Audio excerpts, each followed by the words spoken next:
is your podcast about? Hanging out with your smartest and funniest friend. You know me, I'll kill anybody, but I'll only sleep with someone I love. Maybe she's a slut, just like her mother. Hey cuties, and welcome back to Horror Icon, your queer playground for all things scary, sexy, and stupid.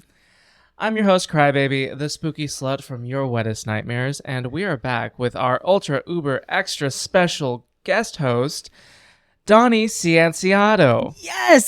Yes, you said it correctly. I literally, as I was saying it, had a mini panic attack because I was so confident in the fact that I was saying it correctly, but I'm just like, what if it's not right? Nope, you nailed it. All 5 syllables of it. Cianciato. That's it. That is 5 That's 5. syllables. Mhm. 5 syllables. 10 letters, long. 5 syllables. We just took a bit of a break. We look exactly the same That's as we right. did for our last episode. For those of because- you who cannot see us, we still look phenomenal. Yes, I am still chafing. I'm still fidgeting. I did put some Gold Bond into my corset, but it is what it is. I legitimately have a salsa stain on my shirt. Look at that. There are worse stains to have on your shirt. That is the truth. That is chugga true. Mhm. I've been there. Again, rapidly derailed. We're in a chaotic time, baby. And that's okay. So we are here to talk about Child's Play. Child's Play from 1988.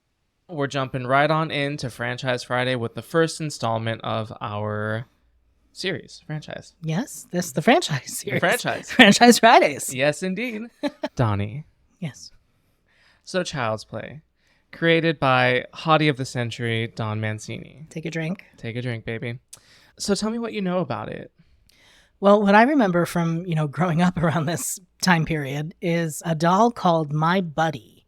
And I don't remember when My Buddy came out specifically, but I know it was before Child's Play. And everybody wanted to have My Buddy. And it was about the same height as Chucky. And there was a little theme song that I remember. I'm going to sing it for you. It was my buddy, wherever he goes. No, wherever I go, he's gonna go. My buddy and me. And I'll never forget it. It is locked in my head. And I think Child's Play probably came from this terrifying large doll that all of these children were clamoring for. On top of that, there were the Cabbage Patch dolls of the 80s, which, people were literally buying to sell on the black market, if you will, to get the money because people were willing to pay anything for these dolls. So when Child's Play came out, I remember thinking, yes, I see where this is coming from. I know that the My Buddy doll had a lot. There was inspiration pulled from that because, first off, that doll looked scary as hell. Oh, yeah, it was terrifying. I feel like the My Buddy doll looked scarier than Chucky, personally. I think so, too. And then a couple years after My Buddy, they came out with one for the girls. Did you know about this? No. She was called Kid Sister. Oh, God. Mhm. And the song was the same, but it was Kid Sister. Heavy eye roll insert. That's so stupid. Yeah, it was pretty dumb. Oh my God, the fucking gendering of everything in the 80s was absolute nonsense. Oh, yeah. Oh my God. That's disgusting. I'm sorry. Not disgusting, but I find that's just repulsive. I think that's stupid. It was dumb. Only boys could have My Buddy and girls had to have Kid Sister. Boo. Boo on the gendering. Nonsense. But yeah, the Cabbage Patch dolls. I know Don, his father worked in advertising. And so he had a lot of insight on how these ad agencies and how marketing specifically towards children went and how it was kind of like nefarious and just like it was very targeted. They were like all like future consumers and just like, I mean, we all know this now. Right. But I think at the time, the 80s was a time of like indulgence and consumerism. For sure. And then kids insisting on getting whatever it was and the parents buying it because it was consistently, you were being berated with it. There were commercials all day long. That's all you saw. There were the cereals, so of course you wanted the product. Absolutely. Now, in the original version of Child's Play, though, it wasn't like we didn't have Charles Lee Ray. We had, and honestly, like I had mixed feelings about this because I love the original idea that they had for the doll. But what they ended up with is, I think, the reason why we have such a successful franchise. Agreed, So, yeah. it's fine. But the original version of the doll, it was Blood Buddy, or the movie was Blood Buddies, and Blood like Buddy. this doll, it was a doll that could bleed. You know, it was kind of like what was the doll that would wet its pants? Betsy Wetsy. Betsy Wetsy. It was like a Betsy Wetsy, but with blood. And the intention was like to teach children how to play safe with their toys. But it was really about like, oh, you play too rough with your doll and now he's bleeding. Looks like you have to go get bloody buddy Band-Aids and you have to get all of this stuff and just, you know, that machine that feeds into it. But when Don's script got picked up, they landed on a serial killer instead of this bloody buddy doll that ended up being a representation of the child's id. And like It couldn't subconscious. possibly be more different, Yeah. you know? Which I love the idea of, you know, this toy coming to life and acting out all of the repressed emotions that this child is dealing with. I think, because we don't really, and I could imagine at the time, view children as people with complex emotions. No, certainly not. They were just little extensions of the parents. Mm-hmm. But with the original screenplay, it's like we had this moment of the horror of repressed emotions that children deal with, especially when they have shitty adults in their life, which we still get a lot of that in this movie. Yeah. You get the loving adult, but you also get shitty adults. And he grows up in a, you know, broken home, if you will, which was a big thing in the 80s. Oh, yeah. You know, I remember the way that, not my family, but the way that kids from divorced families were kind of looked at as, oh, that poor child. That poor child. They don't have a mother and a father. They're obviously going to suffer in some emotional capacity. So divorce, you know, it's still demonized. But, you know, in the 80s, it was this horrible thing that this child had to Endure. Yeah. Yeah, it's wild. It's interesting, but I love it. You know, the same themes that Don included, you know, being a child that felt kind of isolated and that didn't have, you know, friends or like a whole family unit, whatever. We still see that in this movie. Yeah. But this time we do get the blessing of Brad Dourif as Charles Lee Ray. Oh, yes. In the flesh. The most serial killer of serial killer names. Yes. And why is that? Because the three serial killers inspired the name. yep. So Yes. there's Charles for Charles Manson Lee for Lee Harvey Oswald and Ray for James Earl Ray. who killed Martin Luther King. Correct. Mm-hmm. This is a pop quiz, everybody. That's right. Hope that's you paid right. attention in history. Yep. That is quite the serial killer name. It is. So let's go ahead. We're just going to jump right into the movie and meet our serial killer Let's because do it. that's the first thing this movie starts us off with is a chase scene that also feels a little bit like an Herbal Essence commercial because we get Brad Dourif all hot in the 80s with long, luscious, Flowing locks. oh, it's so beautiful, running from the cops.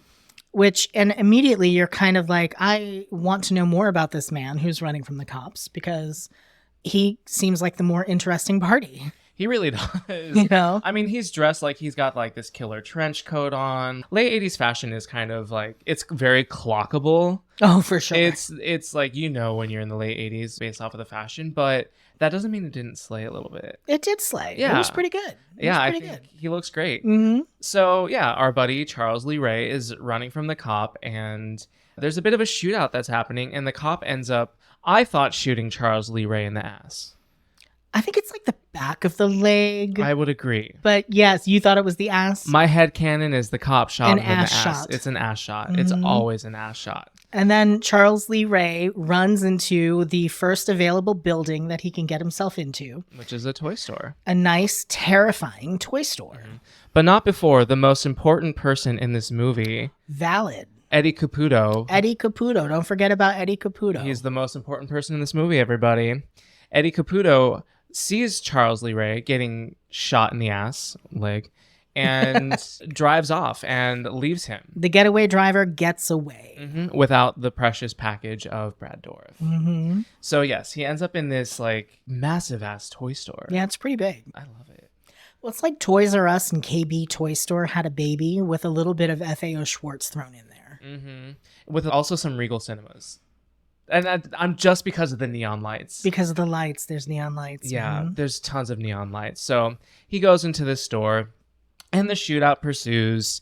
And we get this line where Charles is screaming at the cop and he's like, I'm gonna get you. And Eddie Caputo, the most important person in this movie, Don't forget. no matter what.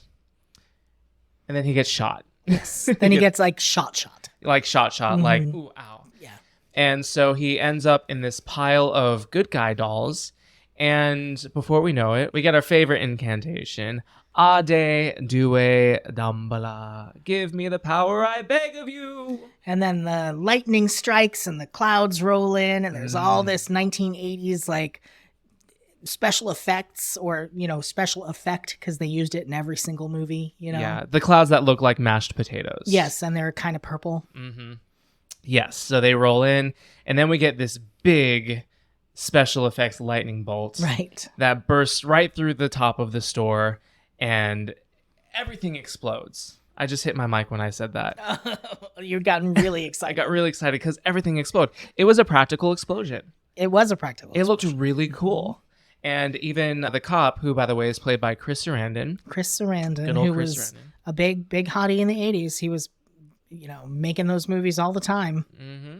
And who apparently was the speaking voice for Jack Skellington in Nightmare Before Christmas. Oh, yeah, I suppose he was, right? I think so. And then Danny Elfman was the singing voice. I believe so. Mm-hmm. Get at us in the comments if I'm wrong. I don't think I'm wrong. I don't think I'm wrong. But if I'm wrong, let me know.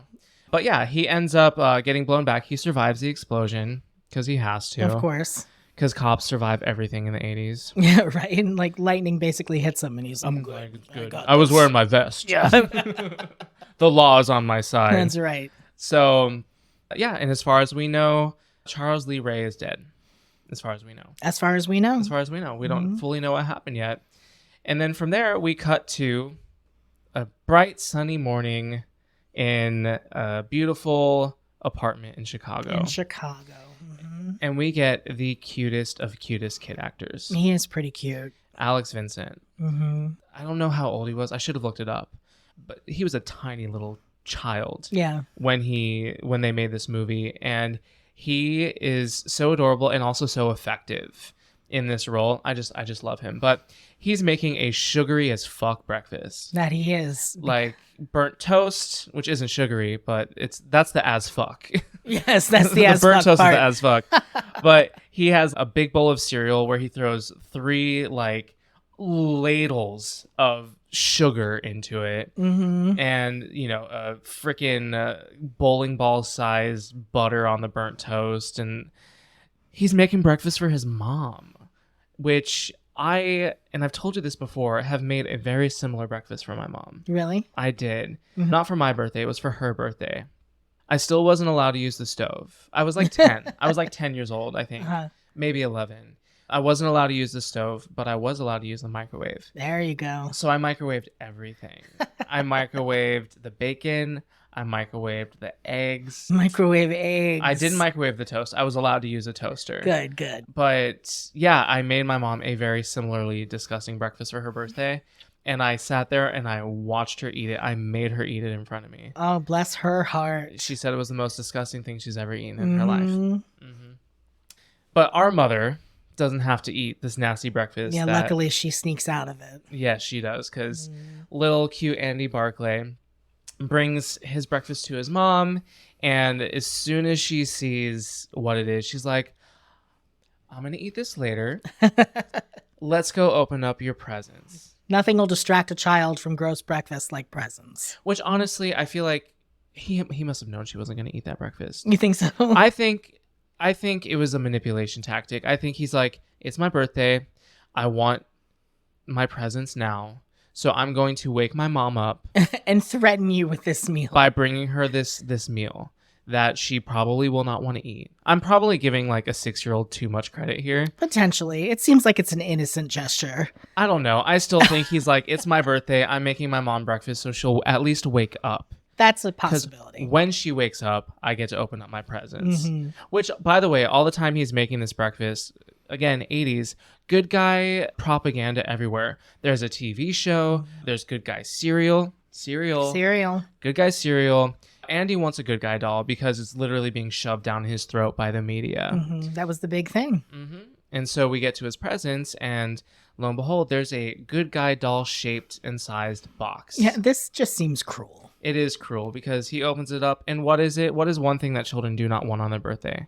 Socks. It's clothing. Yeah. It's clothing. And yeah, it does seem cruel because Like, it's like, she must have gotten that box, you know, or who puts clothing in a box exactly that size? It's not like it was stocked full of clothing. exactly like this box. To paint a picture for pretty y'all, big. it's got to be. It's at least I would say 3 feet long. Sure, yeah. And probably about like a foot or two, like girth wise. Mhm. And you're gonna put a single pair of pants in there. Yeah, that's what it seemed like. You're setting your kid up for disappointment there. Absolutely. But it's okay because we love our mother because she is so wonderfully played by Catherine Hicks. Yes. What do you like to call her? Oh, Catherine. Seventh Karen. Heaven Mom. Oh, she is a Seventh Heaven Yeah. mom. Yes. And there's that infamous clip of her as a Seventh Heaven mom telling her husband,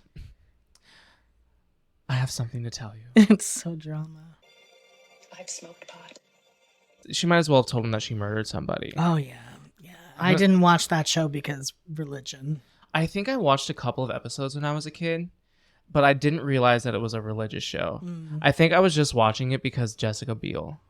That's a good reason. Yeah. Yeah. Plus, they didn't they didn't make it overtly religious, but that was why it was so insidious. Yeah, because you have a pastor freaking out about a child smoking marijuana, Right. which is like very 90s and I guess 80s. Like marijuana being like The so devil's demonized. lettuce. Oh, the devil, that jazz cabbage. That's right. I remember Jazz cabbage. freaking being in Dare and Oh, wow. like being freaking indoctrinated by just like, first off, in Dare, they act like drug dealers are going to come up to you and give you shit for free. Yes, they do. And every day. It's going to happen every day of your life. Yeah, someone's going to offer you some like marijuana or like PCP or acid or whatever for free just because they're out to get you, kid. Mm-hmm. Oh, God. I wish. Oh, my goodness. Anyway, we still love Karen is the mother's name. Karen, unfortunately. Yes. Unfortunately, also known as Catherine Hicks, also known as Seventh Seventh Heaven Mom. Mom. And we may refer to her in any combination of those. Right. She doesn't have just one name here. I'm so sorry. So, anyway, she tells Andy that she didn't have enough time to save up for the doll, which is like indicating to us that she is a struggling mother. She's a struggling mother, and she has a gorgeous apartment Oh my in a God. beautiful building. But she really only gets to wear like 1 or 2 outfits during the entire movie, so it's a little confusing. Yeah, she has one pair of boots. Mhm. One pair of boots. And one jacket that she wears almost the entire time. I'm not going to shit on her for that, though, because I have one I have one jacket that I wear all the time. Jackets are expensive. Like, jackets are wild. I feel like they were able to like save up money for the 1980s special effects because they only gave her one Because costume. their wardrobe department was just like a salesperson at the Dollar Tree. Yep. Were Dollar Trees back in the 80s? I don't recall any Dollar Trees in the 80s. No. Whatever. They're... Back in the 80s, things only cost a fucking dollar. So Oh, so everything was a Dollar Tree in the 80s. Yeah, so she says that she'll get it for him soon.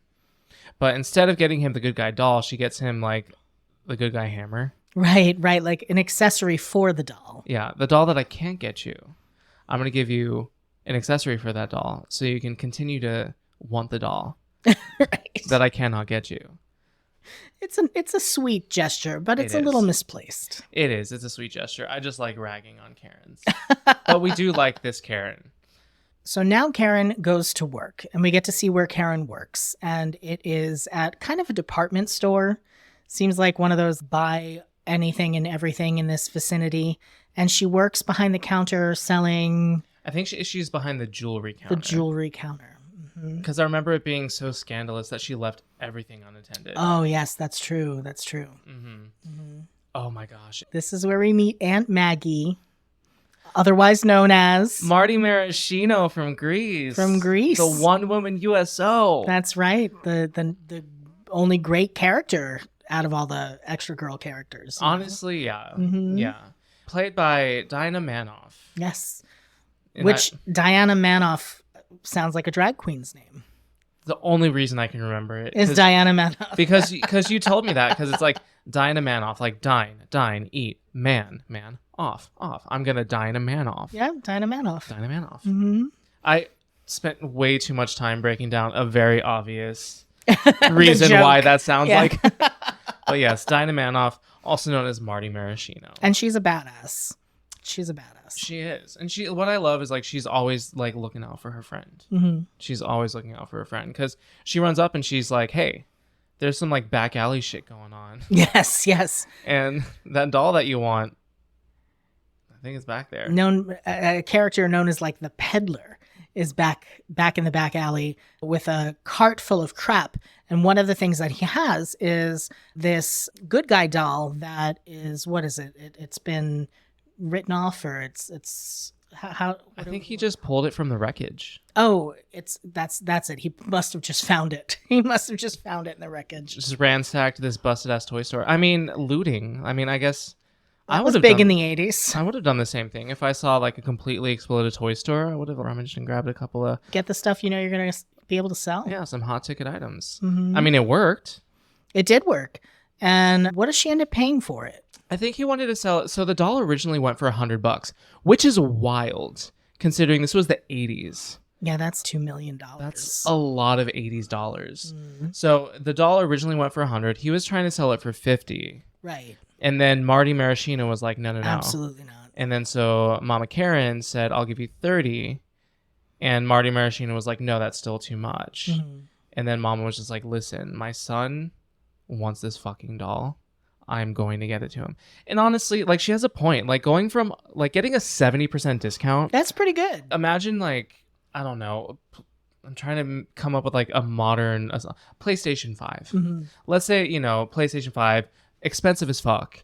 Everyone's trying to get them. They're selling out, whatever. And you're able to not only get one, which in itself is already challenging, but get one for 70% off. You're Like, going to get it. You're going to get it. Like, it Mhm. doesn't fucking matter. Even if you have to buy it from the peddler in the back alley. So she does, and she Yeah. gets it. And fucking pencil neck boss. Pencil neck boss, the pencil neck. He is just livid because she left the counter unattended. And then he has the audacity to insist that she come back in later that night. Yeah, he says something like, somebody called out, and he says, I won't be working this shift, so you will be. Yep, see? Pencil neck. And he's also like an extra asshole because Marty Maraschino was like, I'll cover it. Because the mom's like, it's my son's birthday, And he's just like, I don't care. Yeah. And Marty's like, I'll cover it. And he's like, no. You work in shoes. Right. She works in jewelry. She needs to do it. Fucking asshole. Yeah. And can you imagine being told that by your boss nowadays? You need to come back in for a shift that you didn't. Oh, you know what? That actually still happens. Yeah, I would quit that job so I would hard. quit that job too. I would walk out right then, child or not. I love quitting a job. It's so fulfilling. It's so satisfying. I'm just going to say, if anybody out there has the ability to quit a job, it is so satisfying. Do it when you need to. Do it when you need to.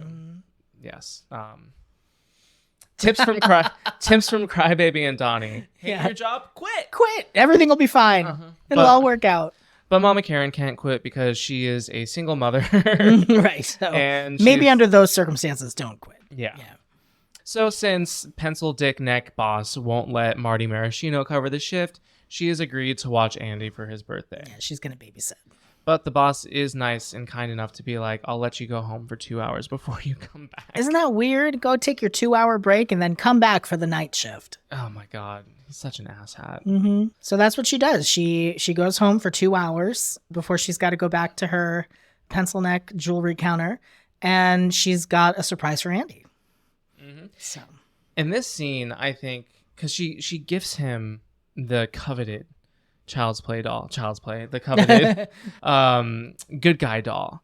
And I feel like if you took this scene out of context, this would be like a Lifetime original movie. Oh yeah, totally could You be. know, just It's like very sweet. The down and out mom, she gets to give her child what he's always wanted, and he is so happy. So much so that when he unboxes Chucky, he screams into the doll's face. Yes, he does. Hi, I'm Andy. What's your name? Just yells into the face. Yells. And the dolls, they have different names that end in Y.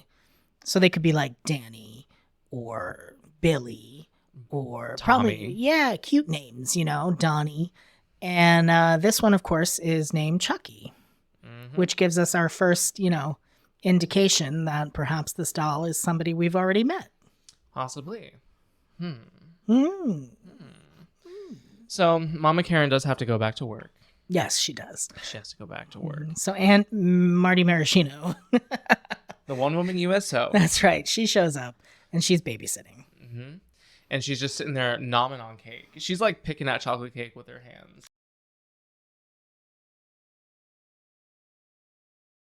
It's birthday cake. It's delicious. That's true. It's great when you eat it with your fingers. I do it too. Yep. Normally at like 3 a.m. Yes, right. While she's doing this, Chucky and Andy are getting to know each other. That's what I was going to say. They're getting to know each other. And watching the news. Which is talking about the serial killer named Charles Lee Ray, who was recently, assassinated, if you will, by the police. And they're also talking about the whereabouts of this movie's most important character, Eddie Caputo. Eddie Caputo.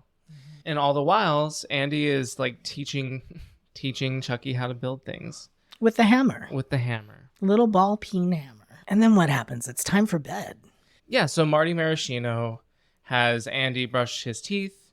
And while this happens, the TV turns on and we're back to watching the news. Right. She assumes, of course, that it's him watching TV, but it's just the doll. Just the doll sitting there. And so, of course, she thinks that Andy's playing around. And so she just grabs the doll and grabs Andy. And she puts Andy in the bed in his shoes. Oh, no, we talked about this. Okay. It looks like his shoes. It looks like he's wearing shoes. It's probably like pajamas that are attached to the little feet, you know, like little booties. That's what I think it is. I just can't, like, my brain can't see it and not think, like, you're wearing shoes to bed. You're wearing shoes to bed. It's just gross. It really is. But either way, she puts him into bed with Chucky. They're laying next to each other. Freaking Andy gives Chucky a kiss, which is creepy if you think about it. Yeah, it's pretty creepy. Not like there's a grown-ass man there. Right. Well, it's creepy if you think about that. Yes. Yeah. And then we get, this is honestly one of my favorite shots because it's so stupid. We just get like this zoom in on Chucky's fuck-ass face. Like, not even doing anything. Like, it's just like they have a doll in bed and they just zoom in on its face. But nothing happens. And it's super creepy. It's effective. It is effective. I just think it's funny. It is funny, but it makes you think, what's going on here? That's true. That's true. But what is going on here? I don't know, because at this point, we haven't had anything confirmed or denied. Which I love. Like, if we were to look at this movie on its own, I love the fact that there's some ambiguity here. Because when we cut to Marty Maraschino watching TV and reading at the same time... You have such issues with these things. I really do. Here's the thing. We all know I'm a Gemini. I will not shut up about it. I'm going to say that Don Mancini is hot because he is. I'm going to say that I'm a Gemini because I am. Because you are. It makes sense. It informs a lot of my behavior. And one of those things is I personally love stimulation. I have lighting panels in my room, light reactive stuff in my room. I have at least 5 light sources in my room. I have oil diffusers. I have scented candles. I have a lot of stimulation in my room. But one thing you will never catch me doing at the same time is reading a book while watching TV. I cannot do it. No, too much. I just think that's monster sociopathic behavior. I really do. Either that or I'm just jealous because I cannot do it. You can't focus on the two at the same time? No, I can't. But Marty Maraschino can. She absolutely can. And she does. But while she does, we get like the shot of something running behind her. And we can only assume that it's either Andy or the doll. Because they're about the same size. Mm-hmm. And after this happens, she gets a phone call from Mama Karen. Checking in. Just checking in to see how things are going. One line that I'll remember Marty saying is that she has a case of like the Home Alone Willies. Oh, yes, the Home Alone Willies. The Home Alone Willies. Let's be honest, I get those. I do too. And I live alone, for the most part. For the most part. Mm-hmm. If I'm ever home alone, I do accidentally give myself the Home Alone Willies. You give them to yourself. I do, because I either will watch something scary or I'll think about something scary. Like, I'll just be sitting at home alone minding my business, and then my brain will be like, what if you're in a horror movie right now? What if there's someone in your closet? Don't do that to me. Why would you do that? Well, that's why I have to sleep with my door locked now. Really? I always sleep with my door locked. My door is closed and my door is locked. My closet is open because it's just so full of shit that I can't fully close it. So I've grown used to it. But yeah, I get the Home Alone late night willies a lot. Sometimes if I'm in bed, I'm like, what happens if you open your eyes and there's just some thing standing over the bed, right over you, lurking? I'm like, what thing? And then, of course, I have to open my eyes and Just to see, be sure. just to make sure. I'm a full-grown man, and I have to be like, well, let me just check. I'll do that too. Like, I'll investigate behind the shower curtain, like stuff like that. Again, just horror minds, I guess. But Marty Maraschino apparently is very similar. Yes, which I can good company. Tell me if this is problematic or not. But my headcanon is that Marty Maraschino and Mama Karen, they have some sapphic vibes between them. Oh, I don't think it's problematic at all. Yeah. I think you're right. Because here's the thing. Karen, like, we know that her husband, Andy's dad, died. Right. So the best friend comes in and comforts her. And I'm sorry, but, you know, Aunt Maggie / Marty Maraschino. Aunt Maggie / Marty Maraschino. Maybe I'm profiling here. I feel like she's team. Oh, yeah. I mean, she's kind of coded that way because she's slightly aggressive. And You in know, the 80s. Not aggressive even, assertive. Mhm. She's not aggressive. She just like talks back to pencil neck, you know, and that's kind of like, oh, okay. Yeah, and I feel like in the 80s too, just like thinking about how women were coded. If you were aggressive like that, you were either queer or like a spinster. Right, either of those two things. Yeah. So my headcanon is that Marty Maraschino and Andy's mom, they have a thing going on. I like the idea of that. Which is what makes this next event really sad. You remember that hammer we were talking about earlier? Well, it's about to get put to good use. 1,000%. Because once we get done with the phone call, Marty Maraschino's investigating and sees that some flour has been spilled in the kitchen. And then she turns around and... Right to the face. Just Hammer. right in between the eyes comes this good guy hammer. The smallest hammer. Yeah, it's a pretty little hammer, but apparently it's a real hammer because it does some real damage. It does. And the physics behind this. Yes. I will suspend disbelief. Good. I will.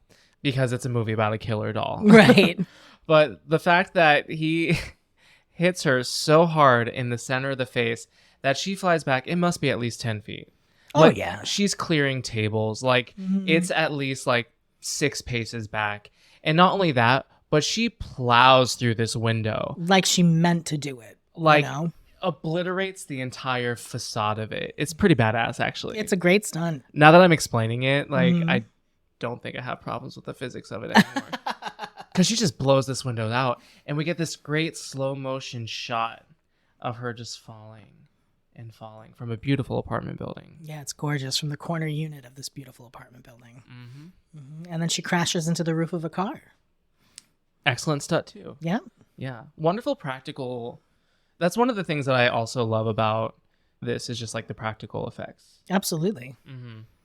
So Marty Maraschino is dead. Yes, she's no more. Sorry, Aunt Maggie. Sorry. And then Mama comes home from work and she sees all the police outside. Meets every single cop in Chicago. Oh my gosh. So it's like a frat party is happening in her apartment. Just like a cop frat party. She walks in, there's police everywhere.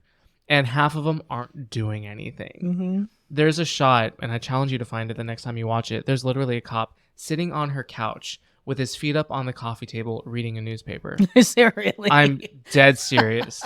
These cops ain't doing shit. And she's running around. She's just like, where the fuck is my son? What's happening?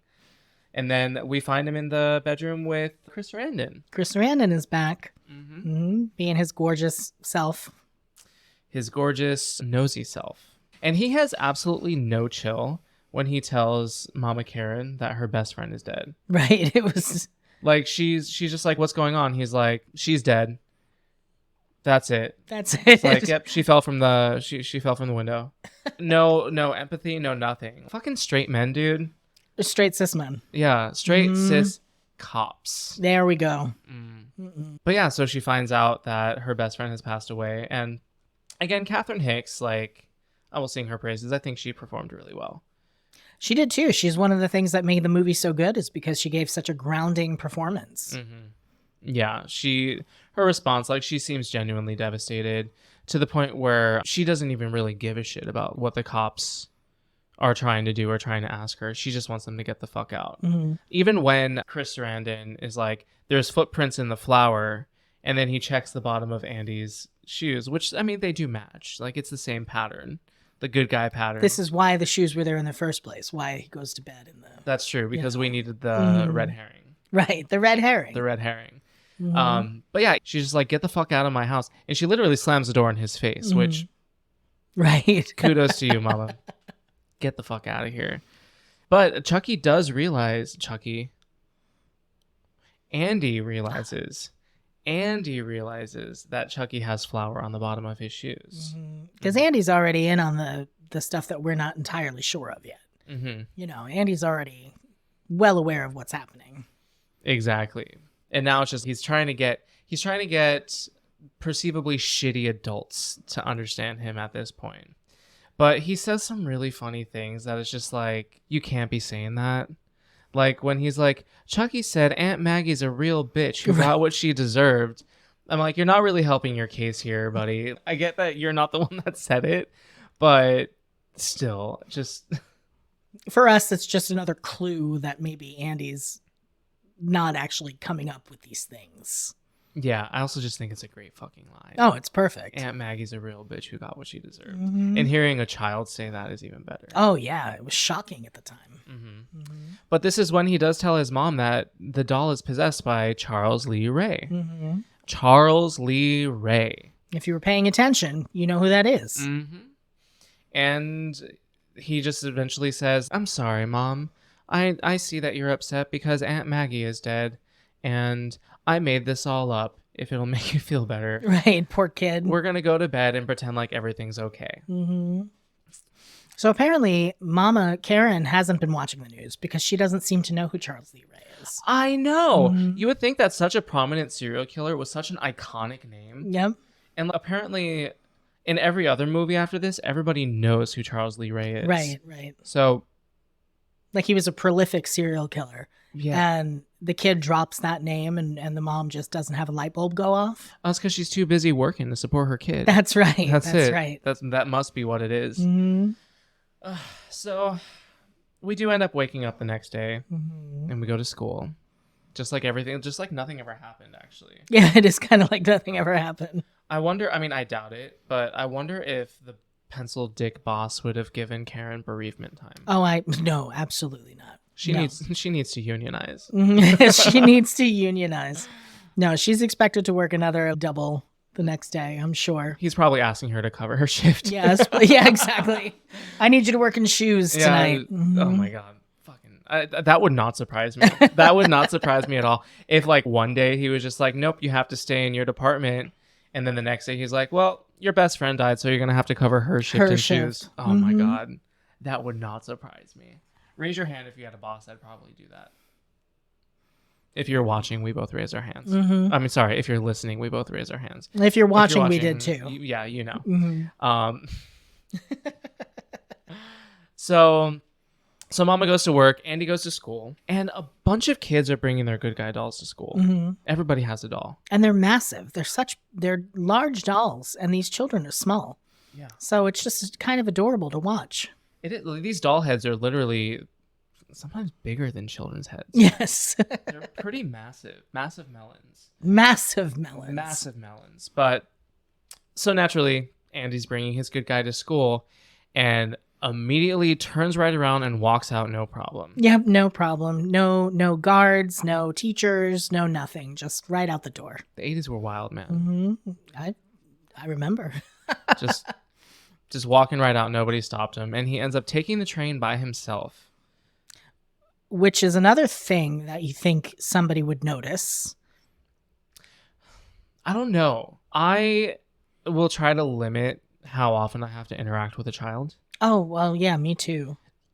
So if I see somebody like Andy on public transit faring quite fine, like he looks like he looks like he knows what he's doing. You're not even going to ask, not even worry about it. I mean, if he looks okay, because it's just another thing. It's just like I am approaching another person's child, which in itself feels like a suspicious behavior. I understand that. You know, yeah. so I don't know if the child looked like they were in distress, sure. But Andy doesn't look like he's in distress. Andy looks like he does this every day of the year. Yeah. Honestly, I wouldn't be surprised if he's had to take public transit by himself. That's His mom entirely works possible. a lot. Mhm. His mom works a lot. I feel like they're setting up a lot of this. Yes, Yeah. right. So anyway, he takes the train to an area of town that is, I can't remember like what they called it, but it's basically like an encampment for folks who are unhoused, and ends up going to this house of Eddie Caputo, The most important person in this movie. the most important person, not even just the movie, the whole franchise. In the whole series. I mean, if you think about it, he is the reason why we're here. Without him, we Without wouldn't be him, here. Yeah. Yeah, it's true. So, whatever. But we get to his house. And while we're at his house, Andy's like, Chucky, you stay here. I have to go tinkle. He has to tinkle. He has to tinkle. So he puts Chucky on a chair and runs off. Just to remind us that he's actually a child, he says the word tinkle. Tinkle. Yeah, so he puts Chucky on a chair in the front of the house, and we see him like run behind the house. And then all of a sudden, Chucky is no longer in front of the house. Chair's empty, baby. So now we're really catching on.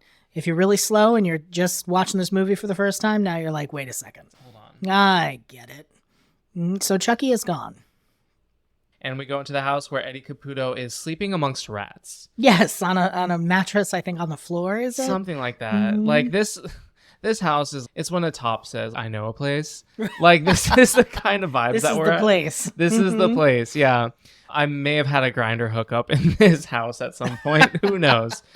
So, but what Chucky does is Chucky sneaks in, and this is how we get confirmation. I mean, if you couldn't tell by the fact that the chair is empty, we get confirmation because you see the doll's hand turn on the oven, and then he blows out the pilot light. Yeah, this little like rubber plastic hand turning all of the switches. And so now it's just Gas City all up in this kitchen. And this is how I know that Chucky is like smart. Like this is because I feel like when we think about horror movie villains and like their main characteristics, right? Like you have Michael Myers is like pure evil. Jason Voorhees is like unstoppable, just like strong and Brute force. bruteful. And, you know, Freddy Krueger is just like a wisecracking, whatever. Chucky is so manipulative and he understands the people that he's trying to kill because he knew, because it's so risky just to like turn on the gas and hope for the best. Right. You know what I'm saying? It's just like, this may or may not work. This may happen before I leave. Like he had to have full confidence in knowing how Eddie Caputo was going to act. Yeah, how he was going to react. And he did, because Eddie Caputo ends up getting a little trigger happy. And meanwhile, Andy is like walking around the house looking for Chucky because he realizes he's gone. And they must have escaped like just within the nick of time, because this house blows the fuck up. It does. It's a huge explosion. And somehow Andy is not taken out by it. Despite being like 5 feet from the front door, like moments before it exploded. Yeah. It's movie magic. Movie magic indeed. Movie magic indeed. Yeah. Because Eddie Caputo fires his gun. And you're right. Chucky knew how Eddie was going to react, and that, you know, blowing out the pilot light and turning the gas on was going to be what killed Eddie. And here's the thing. I don't even think when they came up with this kill during this movie that they thought about that. I just thought that they were like, oh, this will be like a fun way to do another explosion. You know, I don't think they were just like, we're going to make Chucky a master manipulator. I could be wrong. I just think it just happened to be luck. Yeah. That that is something that the character grew to become. It's just like this Interesting. manipulative genius. Mhm. I just think they wanted to blow up another building. Oh, I'm sure they did. I mean, 2 explosions in one movie, Yeah. sick. And That's pretty cool. there's also another cool badass practical stunt that comes up later. But for now, the house exploded. And then we end up at the police station. We're at the police station with all the police milling about again. Hardly doing anything. You had 210 of them. All the Chicago police not doing anything. Except, and the thing too, like, because it cuts to Mama Karen running into the police department, and Chris Sarandon, the copper, is like, did you go pick up your son yet? And she's like, no, why? And then he takes her into the back room where her son is. And I'm like, you called her and told her to come to the police station. Why is she coming there? Without telling her that her son was there? Mom, I smell a stunt. Yeah, I smell stunt too. I don't know. So this is when, again, we get Andy really begging the adults in his life to understand him. To listen, yeah. Because at this point, he's looking mighty sus. They think that he's killed 2 people now. Right. And he's just like, no, Chucky did it. Chucky did it. Chucky did it. And they're just not believing him, which I guess I can't blame them for. Right. Now that I'm saying that out loud, like, I can't blame an adult for not believing their child when they say that a doll killed somebody. At the same time, like, why would my son travel to this area of town, turn on the gas and blow out a pilot light, and then target this one guy? Like, who happened to be the getaway driver for the serial killer that my son is saying is living in the doll. Right? You know, like, I don't know. I want to say that I would put these dots together in a way that the people in the movie don't. But at the same time, who knows what I would do? Who knows? I mean, here's the thing. She's working to support her son. That's right. She's a single mother. That's just going to be that's my excuse for everything. That's for everything. Yep. Yeah. Yep. See, and I don't have children for exactly this reason, because if they had an evil doll, who knows what I would do? I know. I have hardly enough brain cells to keep myself alive. That's right. So we're going to keep that there. Yep. So nobody believes him. And so this fuck-ass doctor, Another pencil neck, is just like, we're going to keep your son overnight. And so Mama Karen picks up the doll and takes it home. And by keep your son overnight, it's kind of like one of those like facilities, you know, like a kind of an asylum type space, you know. Locked basically in like a padded room kind of gig. Yeah. Right. So Mama Karen takes the doll home, and why? Right. No. Like, this doll has been the source of so many problems. Like, I get maybe if she wants to investigate further, which I think she does, but Mama, I would have thrown that doll in the trash. Well, she spent $30 on it. That's true. That's like how much in the 80s? Oh, at least 150. That's true. It's an investment at this point. She's going home to resell it. She's going home to resell it. She's got to keep it. Yep. She's gonna go sell it herself in the back alley. Honestly, It's not like there was eBay. that's right. There's not like there was internet. We're so spoiled right now. We are so spoiled. I would have thrown that shit up on Facebook Marketplace. And like, come get my haunted child's doll. Come on. My child's haunted doll. Either way. And here's the thing. Nowadays, if you said that it all was haunted, that will increase. Oh, yeah. The People would be like, possibility of it. okay, cool. Yeah. Because we're fucking stupid. Yeah, we're pretty dumb. I'd buy it. I'd buy it too. So she takes this haunted ass doll home. And she starts asking him to speak. And like, I do love this moment of her just like desperately wanting to believe her child. And she's just like, speak, damn it, speak, speak, speak. And he's just like, hi, I'm Chucky, want to play? And she has this moment where she thinks that, oh God, I'm going crazy. And then this is honestly like one of the best sequences of the movie. Like when she discovers, like she picks up the box, the good guy box, and she's looking at it, and then the batteries fall out. The batteries fall out. And it like zooms in. It's like that 80s like whoa, zoom onto these batteries. And she realizes that this motherfucking doll has possibly been running without batteries which this is whole time. pretty terrifying. Absolutely terrifying. She suspects that her son is telling the truth because the parent wants to believe it's their child, and now all of a sudden her suspicions are being confirmed. Mm-hmm. All the while looking great. I'm just going to throw this out there. I love this outfit that she's wearing. It is a good outfit. I talked about it before. I want that peach cardigan that she yes, has. the peach cardigan. It's like this really beautiful, like it's so crisp too. Mhm. It's like this peach cardigan, a white t-shirt, a gray skirt, and knee-high boots. And those boots. There's Yep. lots of knee-high boots in this. Mm-hmm. But yeah, so while looking great, she realizes no batteries The in doll the doll. doesn't have batteries in it. So she goes to check, and she opens up the back, and lo and behold, it is empty. Mm-hmm. And then we get an exorcism moment. Yes, where the head turns around. What does he say? He says, "Hi, I'm Chucky. Want to play?" Is that the line I that he think that's throws what out? he says right there, yeah. And then we get such a funny shot. Oh, she drops it out of fear. And the doll itself rolls under the couch. Yeah, it's.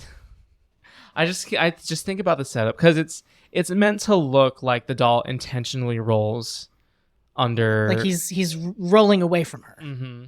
But like I just think of the setup because they had like this incline and like Right. this whole setup, and they tried it so many times just to get the doll to hit the floor and roll the right way. That's so funny to me. And you can kind of tell that that's what's going on, Mhm. But yeah, it's a great shot of the doll rolling away from her. Mm-hmm. So she goes and looks under the couch, and he's there, and she grabs him, and she's just like, "Fucking talk to me, damn it!" And she turns on the fireplace, and she lights a match and gets the fire going, and she's like, "Talk to me, damn it, or I'll throw you in the fire." And then we get a magical moment. We do. It's the first time that we get Chucky as Chucky. Chucky as Chucky, Brad Dourif's voice. Mhm. And it, in my opinion, is the best introduction to this character that we could have gotten. Because he says, You stupid bitch! You filthy slut! Did you fuck with me? That's right. oh. Hmm. And the way Brad Dourif, I mean, Yeah, the way he delivers everything. I mean, you honestly are afraid. you yeah. know? And turned on a little bit. Oh, yeah. I'm sorry. That too. Mhm. Like that man's voice. Oof. Mhm. So, yeah, so she starts struggling with him. He's like, like doing his The- Chucky. The puppeteers are, making Chucky move, and the actress is, fighting with this doll. Mhm. And it's funny because there's some points where you can tell it's like a hand puppet. Right. 'Cause She's like, she's like, ah.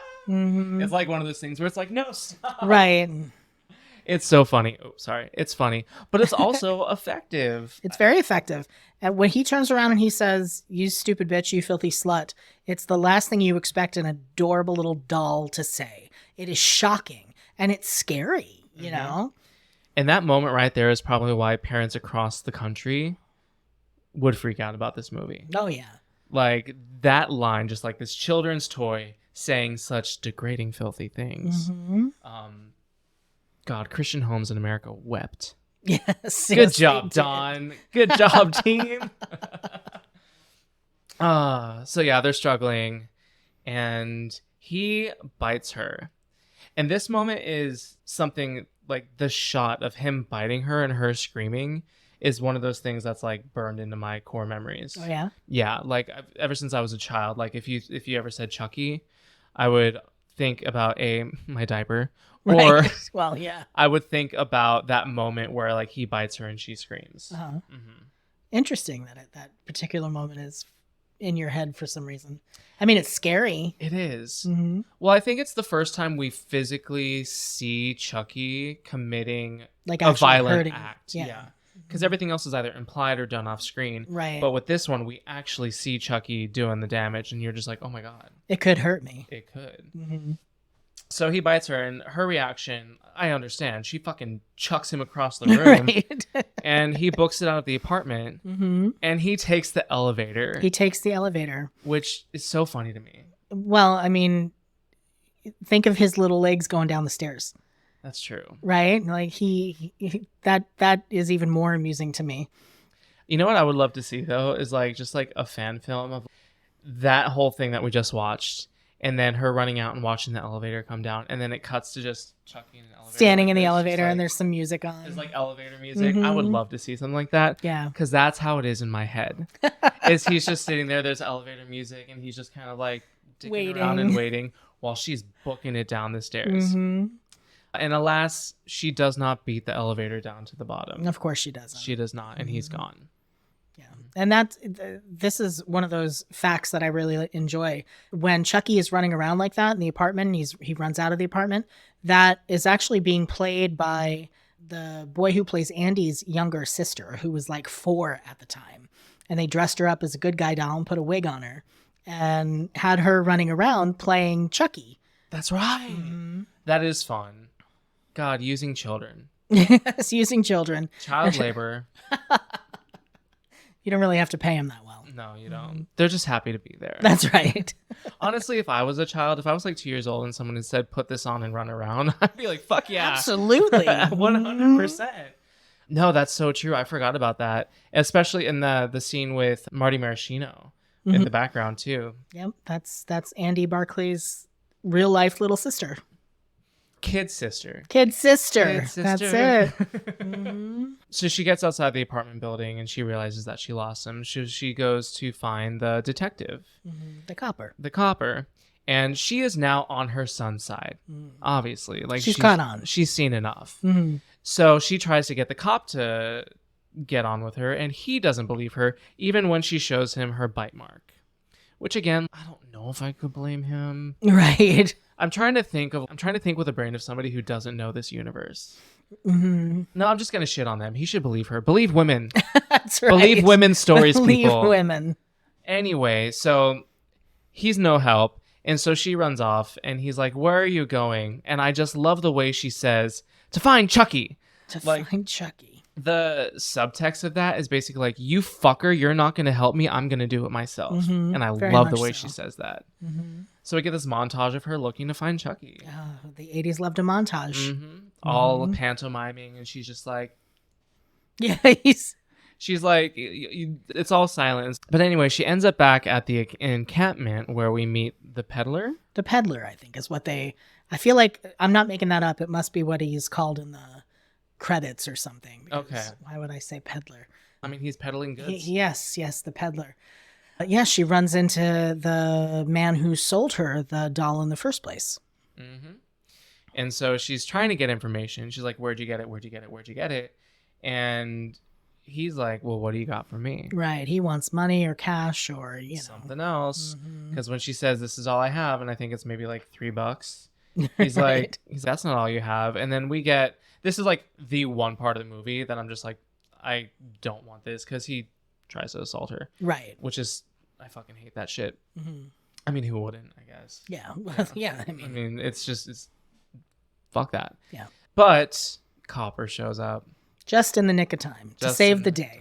He chucks the guy out, and well, before he chucks the guy out, he like punches him a few times, as cops do. Right. And then he says like this stupid fucking like cop line that's like, "What about the rest of y'all? You want to party too?" You want to party. It's like such an 80s like fuck off cup line. Cop line. masculine. Yeah.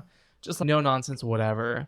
But he ends up getting the information from the peddler that he found the doll at the blown up toy store. The blown up toy store from the beginning of the movie, which at this point we all expected him to say. Yeah. So the cop needs to catch up. Right. Yeah, come on. He's the only one who's not with us at Of this course you're behind. And finally, the cop starts putting 2 and 2 together. point. Finally. For the first time in this fucking movie, somebody realizes, oh, Charles Lee Ray, toy store, good guy doll, Charles Lee Ray. Right. Maybe it's Charles Lee Ray. Maybe it is. It's a circle. The diagram is a circle. It starts with Charles. It ends with Charles. And of course, if we haven't mentioned it, this is the cop that killed Charles Lee Ray. That's right. We Right. haven't said this. It's the same cop. Yeah, it's the same cop. Yeah. I cannot believe that. Yes, this whole time it's Yeah. been the same Can't cop. believe we didn't mention that. Yeah. I mean, I feel like it goes without saying. I hope but- so. But if you get to this point and you were confused, now you know. That's right. It was the same cop. You've caught up with us catching up. Well, I mean, I think going back and forth between Chris Sarandon, Copper, Detective Fuck Off, whatever. Right. Whatever. It made it, again, another circle. I'll do better next time. So it is the same cop. And he tells the Mama Karen, oh yeah, I killed Charles Lee Ray, and he said that he was going to kill me and Eddie Caputo, Right. who just died. Who blew up. And so finally the mother is being smart about it. And she's like, okay, well now I know that the doll is Chucky. And I don't know what she's planning on doing with that information. Yeah, I'm not sure either. But she knows. Mm-hmm. Meanwhile, after the cop drops her off, he ends up driving and Someone's in the back seat. Someone's in the back seat. Which, we both and I thought had the the same same thing. thought. Yeah. I'll let you say it. Go for it. Someone's in the backseat. All right. So the movie is urban legend. And there's that urban legend of someone pulling up to a gas station. And in this movie version, there's a creepy gas station attendant with a horrible stutter. And she's scared of him. And he's trying to get her attention. And that just makes her more frightened because he's panicking. And it turns out that he's been trying to tell her that there's somebody in her back seat the whole time. And this character is played by Brad Dourif. Look at that. Who's the voice of Chucky? Who's Charles Lee Ray? I love how we both had that At same that thought. same moment. Yeah. I think just saying someone's in the back seat 3 times just like triggered it in Yep. our heads. It's a fun little Easter egg for you all. But in this case, Chucky's in the back seat. Chucky's in the back seat this time. So he tries killing the cop, and we get another sick, practical, like, car. It's not even a car chase. It's just like, recklessly driving. Yes, because why hit the brake? Why hit the brake? Why Yeah. hit the brake? Hit Why the gas. pull over? Yeah. Just pedal to the metal. You'll figure it out. Right. But all the while, Chucky's like trying to strangle him, and then he gets a knife and he starts stabbing from under the seat. And that's something that scares me. Really? Is just like a below, like a beneath me kind of attack. Well, I mean, yeah, that is pretty scary. Yeah, because he narrowly misses the cop's junk. Several times. And so we get this really funny shot, though, of Chris Sarandon, like, trying to drive with both of his feet up on the Right. dashboard. And he's, like, driving like crazy until eventually the car flips over. Also done practically. Yes, another practical effect. So badass. And then we get this fun sequence where Chucky is just running around fucking with the cop. Yeah. Taunting him. And at this point, Chucky's just like, you can't hurt me. You can't hurt me. Because he's just like, I'm a doll. Yeah. Like, I don't have human body parts. But lo and behold, the cop ends up shooting Chucky, and ow, does it fucking hurt. Right, it does hurt. So Chucky scurries off. And I think there is blood. Yep. And Chucky's, what the fuck is this? Exactly. So what ends up happening next, I think, this is what the mom was going to do with the information, because she found out Charles Lee Ray's address. Oh, yeah, she was going to go check out the house. She does like the typical white woman investigating trope that we Yes, get a she lot in these does. horror movies. You know, like The Ring and like shit like that. Child's Play did it first. We see this mural of who we later find out is named John, but this man who's like a voodoo teacher. As many people named John are. It's a mural of him, but it's also, it says, "Oh, thank you, mighty Damballa, for life after death." So the voodoo pieces are coming together. But while she's reading this, we get this silhouette behind her, which we know isn't Chucky because it's human sized. So I Right. guess it's not too scary. But Right. it's the cop. It is the cop who has come to the house because now he's kind of on the same page. Kind of. After getting attacked. Yeah, he's with us now. But they end up finding out that Chucky is in this doll because of voodoo. So tell us how you feel about that. I feel similarly to like how Dawn feels about it. Like, I'm not crazy. Like, sure, as a plot, like a mechanic to make things that you want to happen. Sure, but like voodoo, does it have to be voodoo? Because it's just it's a misrepresentation of an entire precious and special practice to a group of people that is not represented in this movie. You're right. Beyond the mystical Negro trope that we're about to get. So it's lazy, in my opinion, and it's appropriative and exploitative. And Yeah, I couldn't agree with you more. But it's here. Yeah, and wasn't supposed to be in the original No. movie, with the Blood Bunny and everything. So, Exactly. yeah, this was something that got, added, and I feel the same way that you do. It's exploitative, and, you mentioned earlier Satanic Panic, and so we're talking about something that's not of a Christian faith, and people were terrified of it. So it's just, reaffirming these fears that folks had. And it's just kind of icky. Yeah, exactly. Gives you the ick. Exactly. And it's very typical of like the 80s and the 90s to take something like that and not treat it with care and love and research and understanding. They're just like, oh, Dumbledore, that's the name of a god. And here's a black man. Here's a black man. It's voodoo now. It's, but here it is. Right. It's part of it. And I think, Don himself understands that's one of his angles against it and doesn't really rely too much on it for many points of it beyond just the incantation and focusing on Damballa instead of making it like, oh, there is the voodoo for dummies thing that we which get I think later. is hilarious. Yeah. Because I feel like he's making it tongue in cheek. That's exactly it. He like turns it on and just like this is here because it's stupid.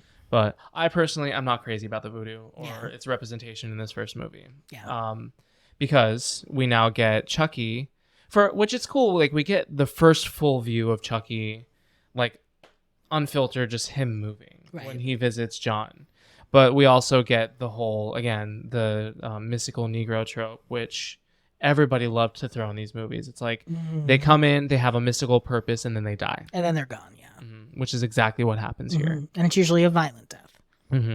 He's here for exposition. Yeah. So Chucky's just like, hey, I got shot. It fucking hurts. Like, what's going on? Right.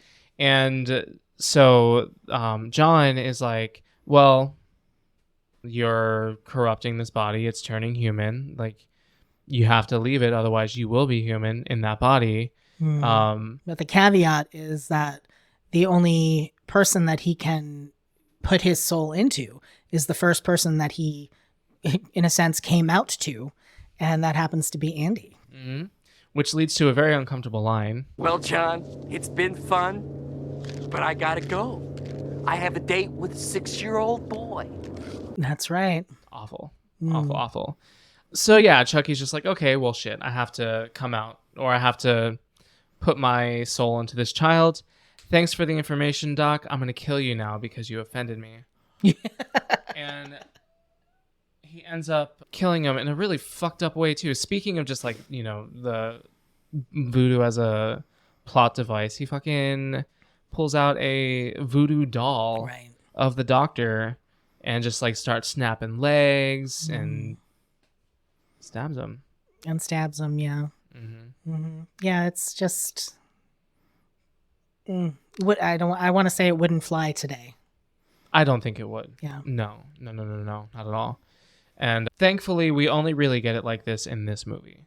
Like moving forward, the mechanic of Damballa and all that becomes a little bit campier and more tongue-in-cheek, like you said. So it's less reliant on the notion of it being like traditional voodoo and stuff. So, but before John dies, Mama Karen comes through, and he has one final mystical task before he leaves this movie, and that is to tell the mother how to kill Chucky. Which is through the heart. Through the heart. You gotta get him in the heart. Which makes sense. I think so too. That would kill me. That would kill me. That would kill me. So he dies, unfortunately. And then we cut to, oh my God, Chucky, or not Chucky, Andy.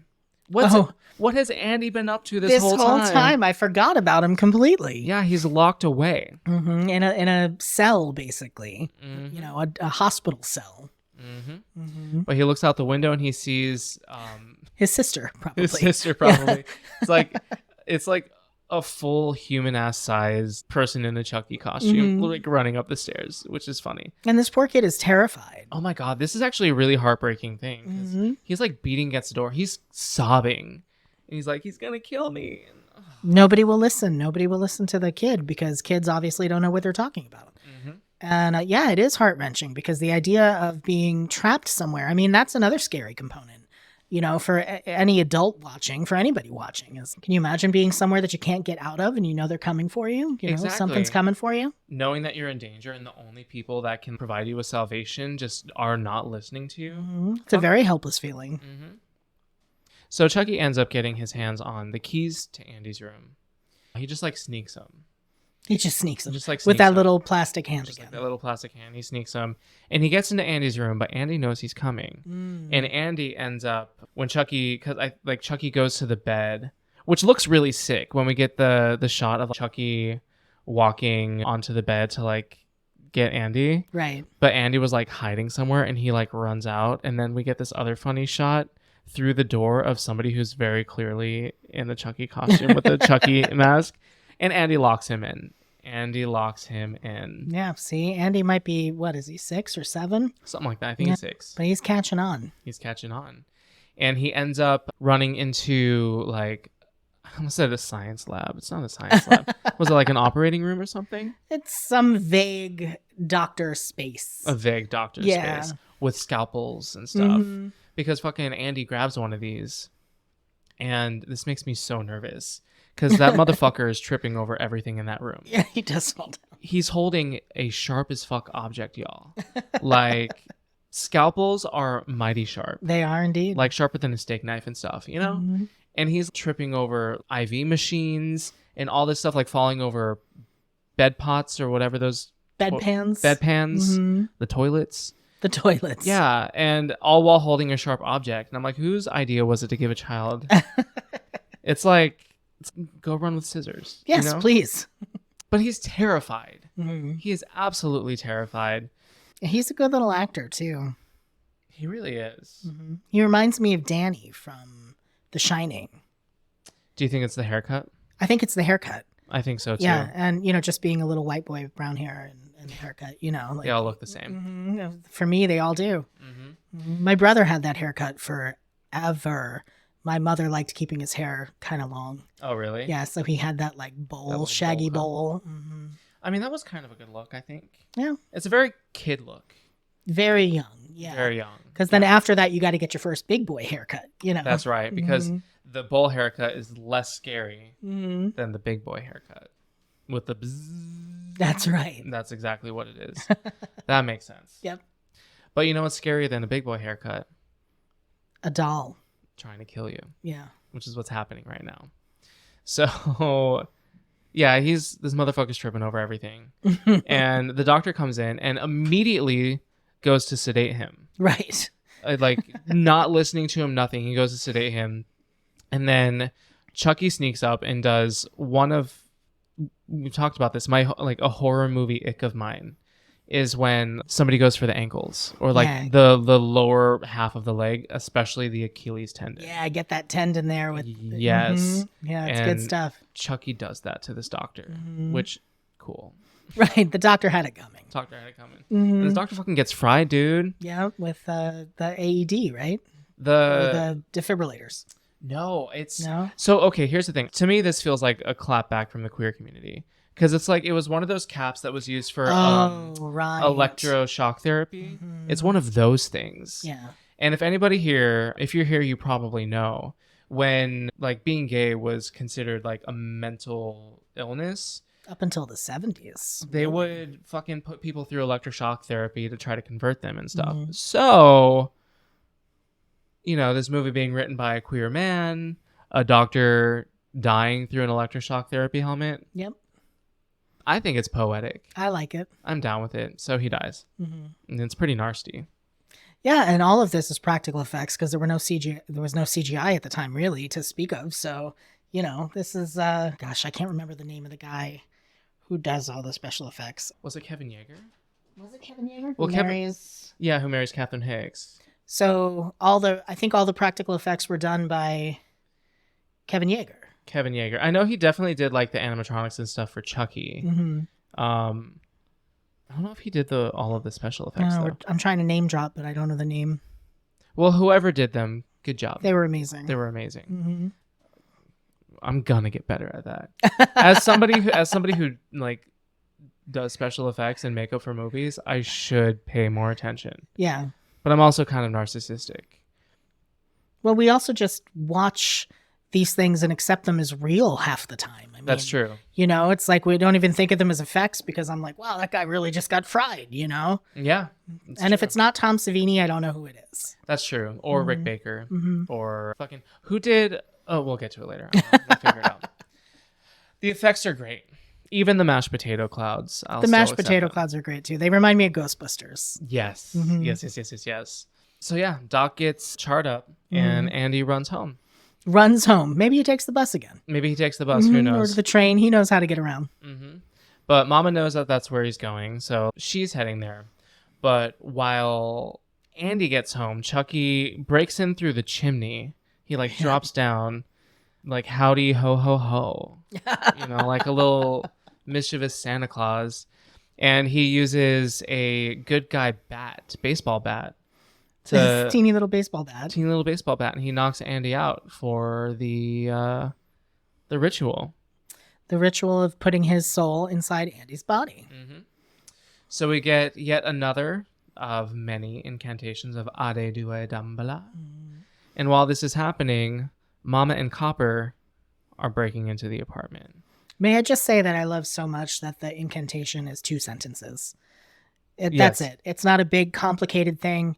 It's not some like, okay, I've got to get out my paper, my Latin, my nope. It's Ado Due Dambala. Give me the power, I beg of you. That's it. And Dambala's like, yeah, sure, here. Sure, yeah. Well, what's funny is I think initially, like the first time we hear it done, there's some more that comes through in French. Oh, is there? Yes, but it devolves as the series progresses To just that. to just Ade Due Dambala, give me the power, I beg of you. Yeah. And then blah, blah, blah, blah, Pretty you know. pretty simple. But also, Chucky gets interrupted doing this incantation almost every fucking time. So all we ever get to hear is Ade Due Dambala, give me the power, I beg of you. Right. Maybe there's more. Everything that comes after that is inconsequential because we never get to hear it. That's true. Yeah. And it gets interrupted right now. Yep. Because Mama Karen picks Chucky up and yeets him across the room. That's right. She loves throwing him around. I love the word yeet. Yeah, it's so funny. That's exactly what she does. She yeets Chucky. And then Chucky comes back and slices motherfucking Chris Sarandon in the back of the leg. In the back of the leg again. Yeah. That was a popular thing. It was. But this one wasn't a tendon. Because because he can get up. Exactly. But because he's out of commission, he just up and gives a gun to Karen. Right. One of He's his just like, extra guns. Here you go. Trusting this single mother who he may or may not have worked a gun before. Who Right. fucking knows? He just gives her the gun. And he ends up like going to pursue Chucky and gets knocked out with a baseball bat too. That baseball bat's like a champ. I remember that they used to give away these little baseball bats at Yankee Stadium, you know, if you were like the first 100 people in. And that's exactly what it looks like to me. This little toy baseball bat that weighed, 2 pounds. I mean, he's got a lot of power in that swing if he's knocking people out with that bat. He has the power of Dumbledore. He does. You're right. You're right. That explains it. Yes, it does. And so what ends up happening next? What does end up happening next? I get it all jumbled up in my brain.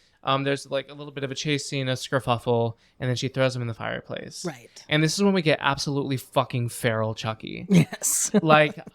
This is terrifying simply based off of the sounds of Chucky just being Yeah, it's It's so like- scary. he's banging against it. Like he's a little maniac. Yeah, It's actually quite good. it is good. It's good. So good. And having just rewatched it, I was really impressed with the puppetry and everything. I was like, this is very good. Yeah, it's like it's insane. So Mama Karen is like struggling to hold the fireplace grate Fireplace back. grate.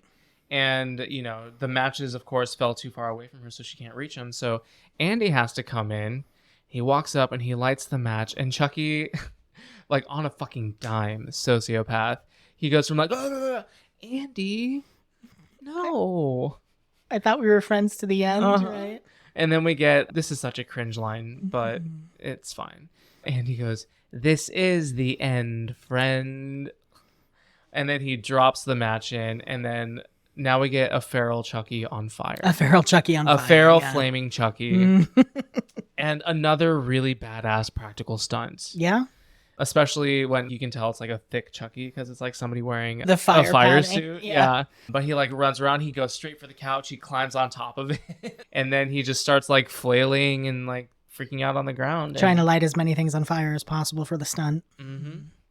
And apparently, I guess the mother forgot that we have to shoot him in the heart because she's like, all right, it's done. Yeah. It's done. So they go to the cop, and Andy goes back to the living room to grab a first aid kit, and he notices, oh, Chucky's body Charred Chucky's gone. is gone. Yeah.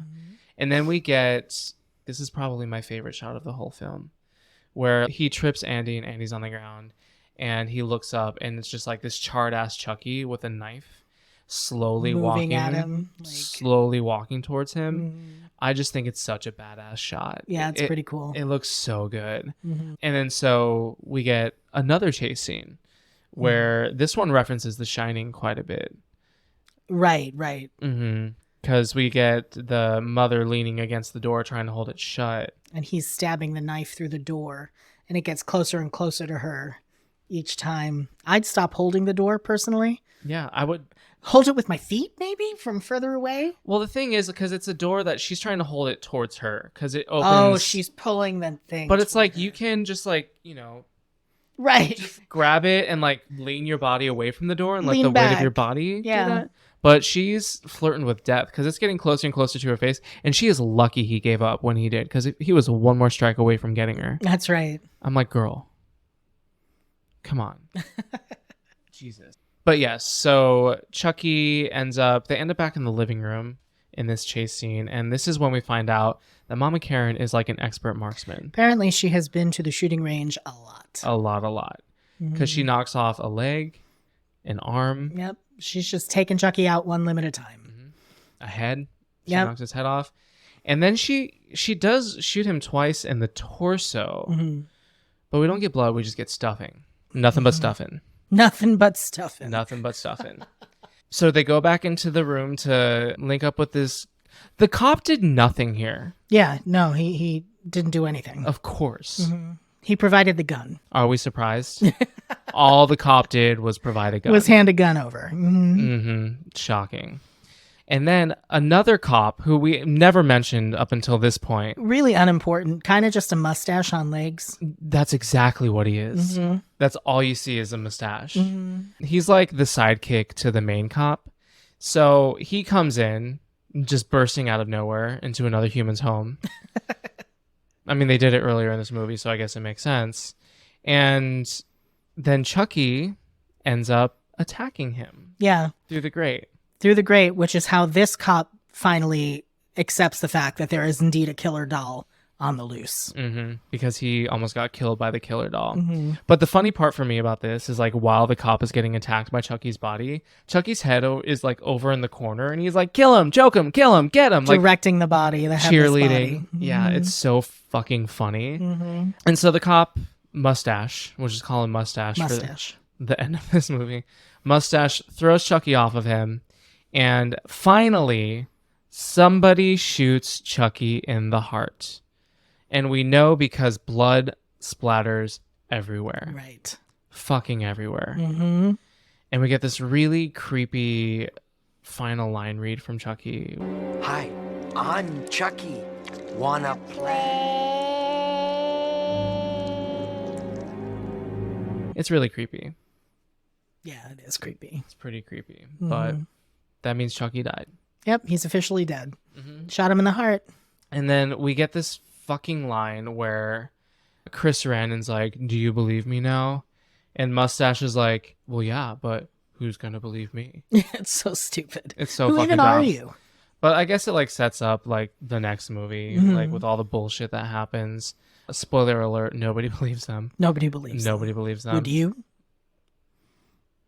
Maybe. Maybe. I don't know. I'd like to say so. But yeah, that's it. You know, they all leave. We end with a fucking freeze frame on Andy looking back through the door. I don't know if it's supposed to be ominous. Andy's possessed now, or if it's just Andy's fucked up forever now. Yeah, that's how I get. Okay. I get that. Like this child is going to be messed up for the rest of its life. And boy, is he. Because we have a sequel coming up. Many sequels. Many sequels spanning literal decades. Yes. So that's it. That's Child's Play. That's Child's Play, everybody. Yeah. Overall, what do you think? I think this movie has gotten scarier for me as I've gotten older. Really? Because when I was younger, when I was little and I first watched it, it was just about a scary doll.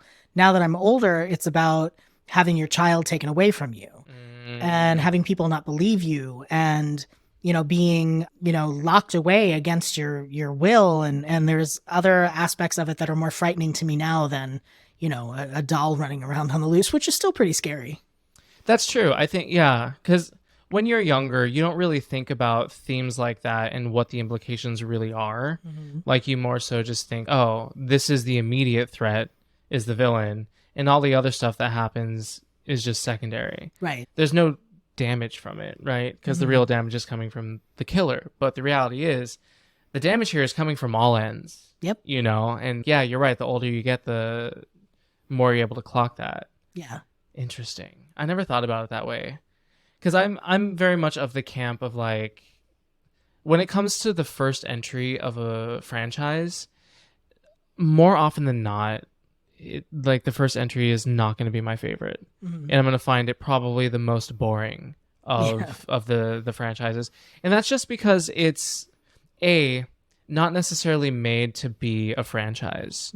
So like a lot of the exposition is typically dumped over time, and like the pacing, like when you're already familiar with the story, it's just like the pacing it seems a bit slow, and I'm impatient. But what I can say is like I definitely have an appreciation for this film. Revisiting it, I love looking at the effects. I think the effects really hold up. Like they really do. They're quite good. Like the practical effects and even the puppetry, all of it's great. Yep.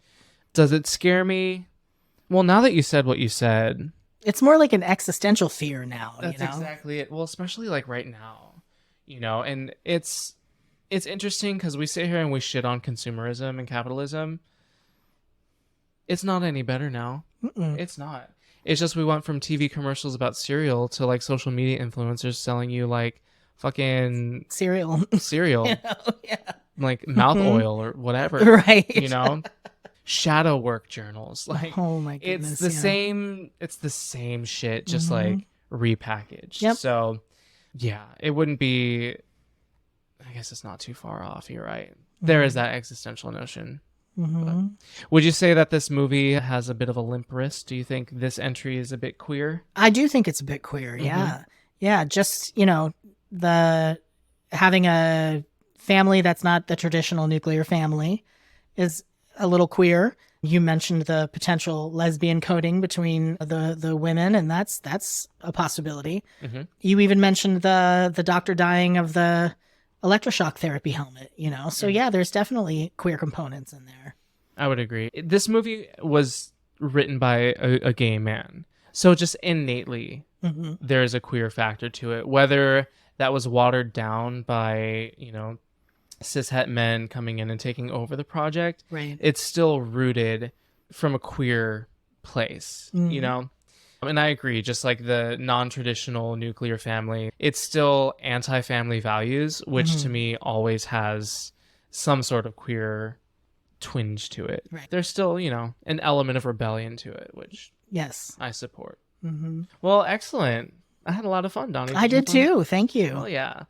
So next time we are going to be talking about what's probably like one of my most favorites of the franchise. Yeah, Child's Play 2. I love Child's Play 2. Child's Play 2, it's different. It's very different. Yeah. And so we have lots to talk about there. Until then, Donnie, where can our listeners find you? You can find me on Instagram at the Donnie Cianciato, and you can find me in Queens. That's true. We love Queens. There's some great food in Queens. There's some amazing food in Queens. Amazing fucking food in Queens. Well, I'm Crybaby. You can find me at cryin_in_public. And of course, you can follow Horror Icon at Horror Icon Pod, WHORROR Icon Pod, at Instagram, the Twitter, all of the above. So until next time, cuties, thank you so much. And don't be scared unless you're into that sort of thing. Hey. Bye.